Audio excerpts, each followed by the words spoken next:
Bonjour à tous et à toutes, je suis très contente de retrouver cette nouvelle vidéo. Comme vous l'avez vu dans le titre, aujourd'hui nous allons parler des hyperglycémies. On avait déjà fait une vidéo sur la peur de faire des hypos mais jamais de faire des hyper. Du coup on va parler de ça dans cette vidéo.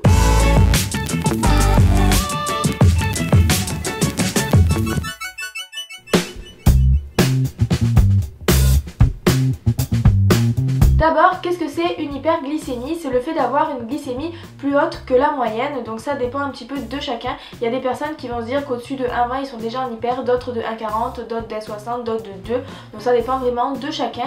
Mais quoi qu'il en soit, c'est une glycémie qui est trop haute pour la personne qui est diabétique. Si jamais vous voulez voir un peu une hyper, qu'est-ce que c'est plus précisément en détail, les symptômes, etc., je vous invite à cliquer sur cette vidéo là-haut sur laquelle on parle de tout ça. Pourquoi on pourrait avoir peur d'une hyperglycémie? Donc il peut y avoir plusieurs raisons, mais d'abord c'est parce que les symptômes sont plutôt angoissants, dans le sens où on peut avoir un simple mal de tête, mais on peut aussi aller jusqu'au vomissement, jusqu'à la fatigue, jusqu'à l'amaigrissement, des choses comme ça. Donc c'est vrai que ça peut faire un peu peur. On peut aussi avoir peur des hyperglycémies à cause de la découverte du diabète. Vous savez, quand on arrive à l'hôpital et qu'on nous découvre un diabète, on est en hyperglycémie depuis un long moment, ça peut aller de une semaine à plusieurs mois ou plusieurs semaines.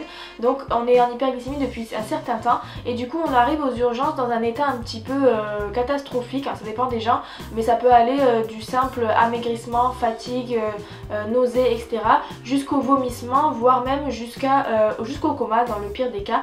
Du coup c'est vrai que ça peut impressionner beaucoup le fait de relier l'hyperglycémie à tous ces symptômes et à tous ces signes, et c'est pour ça que du coup on garde à l'esprit qu'il ne faut pas faire d'hyperglycémie pour éviter de revenir à ce genre de situation. Et enfin on peut avoir peur des hyper également par le fait d'avoir toujours envie de la perfection en termes de glycémie. C'est vrai que quand on regarde nos courbes de glycémie, on n'a jamais une ligne droite toute la journée, on a plutôt des hauts, des bas, des hauts, des bas, et du coup on est toujours en quête de perfection en termes de pourcentage de temps dans la cible ou même d'hémoglobine glyquée, et on nous dit beaucoup à l'hôpital qu'il ne faut pas rester en hyper tout le temps parce que ça peut nous faire augmenter l'hémoglobine glyquée et du coup faire baisser le pourcentage de taux dans la cible, et donc on est toujours en quête d'éviter ces hyper et donc on a peur de l'être. Qu'est-ce que ça fait d'avoir peur d'une hyperglycémie? En effet, on peut avoir peur de certaines choses sans que ça ait vraiment des effets sur notre vie. On peut avoir peur de plein de choses, hein, des araignées et tout, sans qu'il y ait vraiment un effet.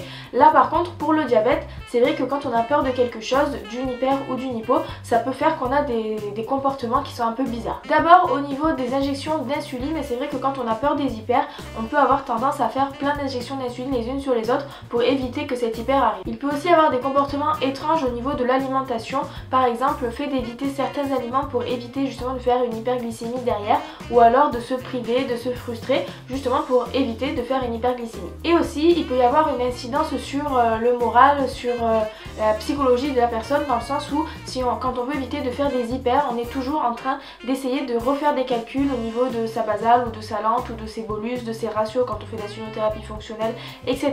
Et c'est vrai que du coup on passe notre temps à toujours réévaluer tout pour éviter de faire des hyper, et c'est pas forcément bon pour l'esprit. Et enfin dans cette dernière partie de vidéo on va parler de comment éviter d'avoir peur. C'est un peu compliqué, je sais qu'il n'y a pas de recette miracle pour éviter d'avoir peur de quelque chose, hein. C'est un peu bizarre de poser la question, mais c'est vrai que déjà peut-être que le conseil principal c'est de relativiser, c'est-à-dire que une hyperglycémie de temps en temps ça fait pas forcément de mal au corps, ça va pas forcément déséquilibrer l'hémoglobine glyquée de façon importante et c'est pas très grave. En revanche ce qui est grave c'est d'être en hyperglycémie et de l'ignorer et de ne pas en tenir compte, de pas la traiter du coup et de rester en hyperglycémie pendant très longtemps. Et je pense que parfois on peut aussi se faire une fatalité des hyperglycémies, dans le sens où ok les insulines qu'on a aujourd'hui sont plutôt rapides et efficaces, mais parfois elles ne sont pas suffisamment rapides pour éviter de faire une hyperglycémie. Vous savez que le corps d'une personne qui n'est pas diabétique commence déjà à produire de l'insuline bien avant que la personne mange quelque chose.